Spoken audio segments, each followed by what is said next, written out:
Hello friends, मैं doctor Kuldeep Mishra. मेरे साथ हैं doctor Sanjeet Sahu. Hello friends. आज का हमारा विषय है कब्ज यानी कॉन्स्टिपेशन। मित्रों, आज के समय पर देखा गया है, चाहे बच्चा हो, वृद्ध हो या नौजवान हो, अपने जीवन काल में कभी ना कभी कब्ज जैसी समस्या को फेस करता है। बिल्कुल। उस कब्ज की वजह से नॉर्मल लाइफ स्टाइल उनकी अफेक्टेड होती है। तो इन कब्ज के लिए क्या कारण हैं, जैसे किस टाइम पर सोना जागना हो रहा है, किन्हीं दवाइयों का इस्तेमाल हो रहा है जिसकी वजह से, खान पान का क्या रोल है, या वेस्टर्न कमोड यूज़ करने का या इंडियन स्टाइल यूज़ करने का क्या प्रभाव है। आज हम इस पर विस्तार से चर्चा करेंगे। बिल्कुल, जैसा कि सर ने बताया, आज हम उन फैक्टर्स पे डिस्कस करेंगे जो डाइट के अलावा यानी हमारे खान-पान के अलावा भी हमारी बॉडी में कब्ज़ को करने के लिए रिस्पॉन्सिबल होते हैं। डियर फ्रेंड्स, डाइट सबसे बड़ा फैक्टर है हमारी बॉडी में कॉन्स्टिपेशन के लिए। अगर हमारी डाइट में फाइबर्स नहीं हैं, वो भी नेचुरल फाइबर्स, तो हमें कॉन्स्टिपेशन हो जाता है। जैसे आज का जो हमारा खाने का तरीका है, ज़्यादा आजकल जितने भी हमारे मार्केट में फूड पैकेट्स आ रहे हैं, उसमें मैदे से बनी हुई चीज़ें ज़्यादा हैं। आप जानते हैं कि गेहूँ का जो ऊपर का जो लेयर होती है, छिलका होता है, उसको हटा दिया जाता है तो मैदा का फॉर्मेशन होता है। डियर फ्रेंड्स, जो गेहूँ के ऊपर जो लेयर होती है, वो चोकर जो होता है, वो नेचुरल फाइबर्स होता है। जब हम उस फाइबर को लेते हैं तो हमें कॉन्स्टिपेशन की समस्या नहीं होती है, क्योंकि हम डेली क्या खा रहे हैं, रोटी और चावल। क्योंकि हम कुछ भी खाना खाएं, रोटी और चावल तो हमारे यहाँ मस्ट है। डियर फ्रेंड्स, जो पॉलिश्ड चावल होता है वो भी कॉन्स्टिपेशन को कॉज करता है, क्योंकि जो चावल के ऊपर की लेयर होती है उसमें भी फाइबर्स होते हैं। जब उसको पॉलिश कर दिया जाता है तो वो फाइबर्स हट जाते हैं। यानी हम जब खाना खाएं तो कोशिश करें जो हमारे घर में आटा है उसमें चोकर युक्त हो, और अगर हम पिसवा रहे हैं गेहूं को तो थोड़ा सा मोटा आटा पिसवाएं, और चोकर जो उसमें निकलता है उसको चाले नहीं, तो हमें नेचुरल फाइबर्स मिलते रहेंगे और हमें कभी भी कॉन्स्टिपेशन नहीं होगा।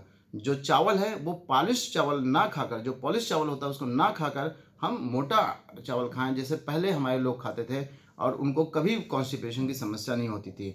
ये नेचुरल है, इसमें आपको ₹1 कहीं एक्स्ट्रा नहीं खरीदना है कुछ, जो नेचुरली कॉन्स्टिपेशन को कम करता है। और जो हम सब्जी खाएं, ज़्यादातर हरे पत्तेदार सब्जियां खाएं, और जितना हो सके 70% हमारे यहाँ सब्जियां जो यूज हो रही ज़्यादातर हरे पत्तेदार हों, और खाने के साथ साथ हम सलाद का प्रयोग ज़्यादा करें, फल ज़्यादा खाएं, सीजनल फल ज़्यादा खाएं। जैसे इस समय गर्मी का मौसम है तो जो है खीरा ककड़ी का टाइम आ गया है, खीरा ककड़ी, इसके बाद जो है तरबूज का समय आ गया तो तरबूज, क्योंकि ये जो सलाद है और जो फल है वो उसमें वाटर की मात्रा बहुत ज़्यादा है, तो ये जो है हमारे कॉन्स्टिपेशन को दूर करने में हेल्प करते हैं। इसके साथ साथ डियर फ्रेंड्स, दूसरा फैक्टर है पानी। हम कितना पानी पीते हैं। डियर फ्रेंड्स, जैसा कि हम जानते हैं हमें दिन में कम से कम 4 से 5 लीटर पानी पीना चाहिए। अगर मान लीजिए हमने दिन में 2 लीटर पानी पिया तो क्या होगा, हमारी बड़ी आंत में जो मल स्टोर है उसमें बहुत सारा पानी होता है। जब बॉडी को हमने बाहर से पानी की डिमांड कम कर दी, हमने 2 ही लीटर लिया, तो बॉडी क्या करती है, जो बड़ी आंत में मल स्टोर है उससे पानी को रीअब्जॉर्ब कर लेती है, तो जो हमारा मल होता है वो हार्ड हो जाता है, जिसकी वजह से हमें कॉन्स्टिपेशन हो जाता है। तीसरा पॉइंट है मेंटल स्टेटस। डॉक्टर साहब, बीच में मैं आपको जरा बता बोलना चाहूँगा कि जो लोग एयर कंडीशन रूम में बैठते हैं, जी। वो समझते हैं कि मैं तो धूप में काम ही नहीं कर रहा हूँ, तो मुझे इतनी ज़्यादा लिक्विड की ज़रूरत नहीं है। परंतु जो आउटलेट है इसका, उसमें जो मॉइस्चर है आपके शरीर का, वो भी जो है एब्जॉर्ब करके एयर कंडीशन रूम से बाहर कर दिया जाता है। तो ये भ्रांति बिल्कुल ना पालें, अच्छे से अपने को हाइड्रेट करते रहें। बिल्कुल। इसके साथ साथ है मेंटल स्टेटस। अगर हमें एंजाइटी हो रही है, हमें डिप्रेशन है, या हमें बहुत ज़्यादा क्रोध आ रहा है, या हम बहुत ज़्यादा शोक में हैं, तो भी कॉन्स्टिपेशन की समस्या होती है, और ऐसा हमने अपनी क्लिनिकल प्रैक्टिस में देखा है। जो लोग एंजाइटी डिप्रेशन का शिकार होते हैं, जो बहुत क्रोध में रहते हैं या बहुत शोक में हैं, उनको भी कॉन्स्टिपेशन की समस्या होती है। कुछ दवाइयाँ होती हैं जो हमारी बॉडी में कॉन्स्टिपेशन कॉज करती हैं, जैसे प्रेगनेंसी में आयरन का कोई प्रिपरेशन चल रहा हो, या एनीमिक कंडीशन में आयरन का कोई प्रिपरेशन चल रहा हो, चाहे वो टैबलेट फॉर्म में हो या सिरप के फॉर्म में हो। इसके साथ साथ और एंटी हाइपरटेंसिव ड्रग में जैसे कैल्शियम चैनल ब्लॉकर्स, या डायबिटीज़ के लिए कोई ऐसी औषधि खा रहे हैं, या कोई ऐसी दवा खा रहे हैं जो नींद के लिए खा रहे हैं, इन दवाइयों की वजह से भी हमारी बॉडी में कॉन्स्टिपेशन होता है।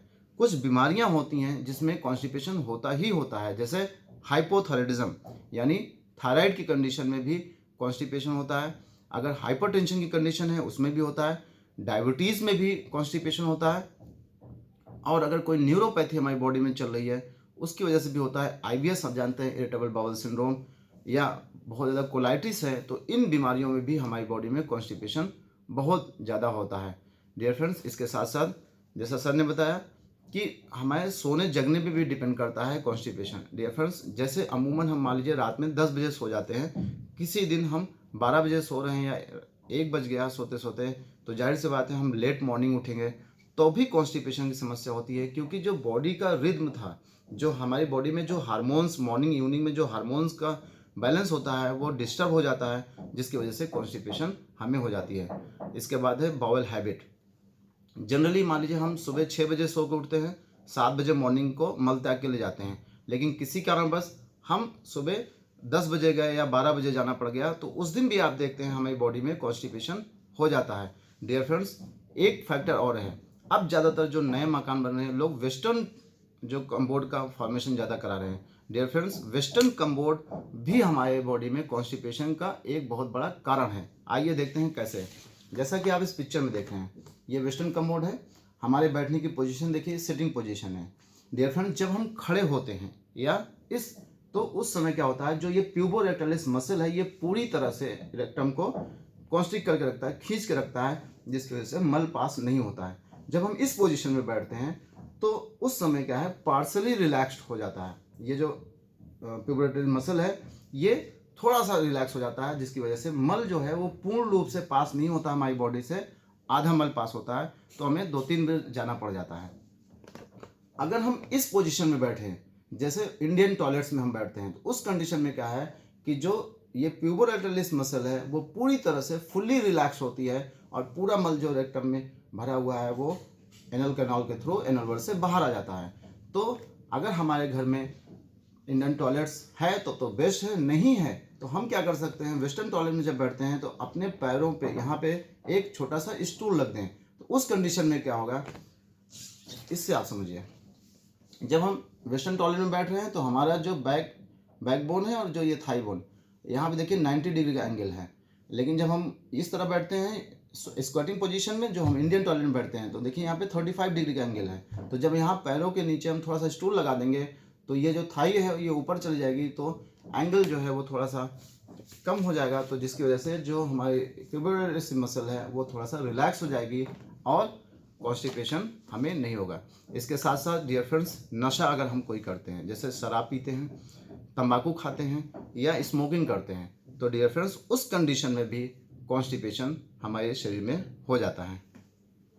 तो हमें नशे वाली कोई भी चीज़ नहीं करनी है।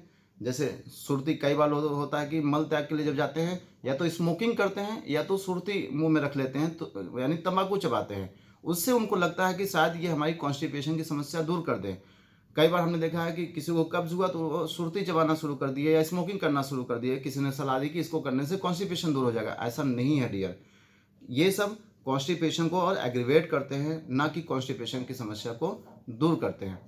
डियर फ्रेंड्स, इसके साथ साथ कॉन्स्टिपेशन की वजह से क्या क्या बीमारियां हमारी बॉडी में हो सकती हैं या इसका कारण बन सकता है। जैसे कॉन्स्टिपेशन से हमने देखा है कि डायबिटीज़ लोगों को होते हुए देखा है, हाइपरटेंशन होते यानी ब्लड प्रेशर की समस्या बढ़ते हुए देखा है, और बैकएक, लंबर स्पॉन्डिलाइटिस और सर्वाइकल स्पॉन्डिलाइटिस। क्योंकि जब भी किसी पेशेंट को कॉन्स्टिपेशन की समस्या बढ़ जाती है तो उसका ब्लड शुगर लेवल बढ़ जाता है, उसका हाइपरटेंशन जो है वो दवाओं से कंट्रोल नहीं होता है, और बैकएक यानी कमर में दर्द और जो गले की हड्डियों में दर्द होता है वो भी बढ़ जाता है। तो कॉन्स्टिपेशन की वजह से ये बीमारियां और बढ़ जाती हैं। तो डियर फ्रेंड्स, कोशिश करें ज़्यादा से ज़्यादा लगभग 70% नेचुरल खाना खाएं, यानी ईश्वर ने जैसे बनाया है, फल है, सलाद है, जूस है, गेहूँ, आटा, जैसा हमने अभी डिस्कस किया कि हम आटा और चावल रोज़ खाते हैं तो उसमें फाइबर की मात्रा नेचुरली अपने आप ज़्यादा रहेगी।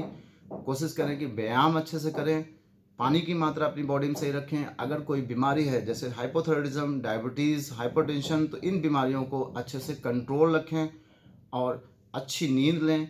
एंजाइटी, डिप्रेशन, इस टाइप की अगर समस्या से ग्रसित हैं तो इसका सही इलाज कराएं और जल्दी से जल्दी इन बीमारियों से छुटकारा पाएं। और कॉन्स्टिपेशन जो कि एक नॉर्मल समस्या होती है, कई बार इतना क्रोनिक हो जाती है कि डियर फ्रेंड्स वो चाहे जितना लैक्सेटिव ले लें वो ठीक ही नहीं होते हैं। डियर फ्रेंड्स, हमने अपनी क्लिनिकल प्रैक्टिस में देखा है कुछ लोग क्या है, कब्ज की समस्या हुई, मार्केट से दवा उन्होंने खरीद ली, 2-4-10 दिन तो वो दवा काम करती है, धीरे धीरे डियर फ्रेंड्स वो दवाइयाँ काम करना बंद कर देती हैं। क्योंकि लैक्सेटिव भी कई प्रकार के होते हैं। एक होते हैं जैसे बल्क फॉर्मिंग, जो मल को ज़्यादा बनाते हैं। एक होते हैं जो हमारी आंतों की पेरिस्टल्टिक मूवमेंट बढ़ा देते हैं, जिसको हम लोग स्टिमुलेंट बोलते हैं, वो भी हमारे मल को साफ करने में हेल्प करती हैं।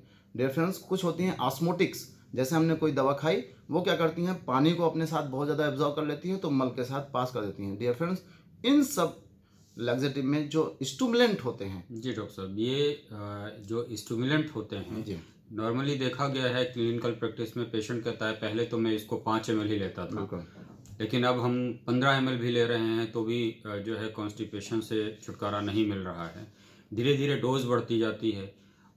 जो पेरिस्टल्टिक मूवमेंट है जो पहले जो है 5 ml लेने से ही बढ़ जाता था, जो अब 15 ml से लेने से भी नहीं बढ़ रहा है। तो ऐसे जो इस तरीके की औषधियाँ, इस तरीके की दवाइयाँ मार्केट में हैं, वो कहीं ना कहीं टोनिंग को अफेक्ट करती हैं, जो एक नॉर्मली डोज लेने पर एक्ट करती हैं। एक समय आता है कि ओवरडोजिंग करते हैं लोग और उसका भी बैड इफेक्ट पड़ता है। बिल्कुल सही कह रहे हैं सर। तो कोई भी ऐसी औषधि है, जैसे आयुर्वेद में मैं बात करूँ, लोग कहते हैं आयुर्वेदिक कोई भी दवा खा लो नुकसान नहीं करती। डियर फ्रेंड्स, सनाए भी आंतों की मुंह जो टोन होता है, जो हमारी इंटेस्टाइनल टोन होता है, उसको भी डिस्टर्ब करता है, जिसकी वजह से पेशेंट क्रोनिक कॉन्स्टिपेशन में बदल जाता है। इसलिए कोई भी ऐसी औषधि जो कॉन्स्टिपेशन के लिए मार्केट में अवेलेबल है, बिना डॉक्टर की सलाह से बिल्कुल मत खाइए। क्योंकि यही जो क्रोनिक, जो एक्यूट कंडीशन में कॉन्स्टिपेशन होता है, वो कई बार इतना क्रोनिक हो जाता है कि उनको ठीक करना बहुत ही मुश्किल हो जाता है। और कॉन्स्टिपेशन एक सामान्य समस्या नहीं है, ये कई बार बहुत बड़ी बीमारियों का एक कारण बन सकता है। थैंक्स।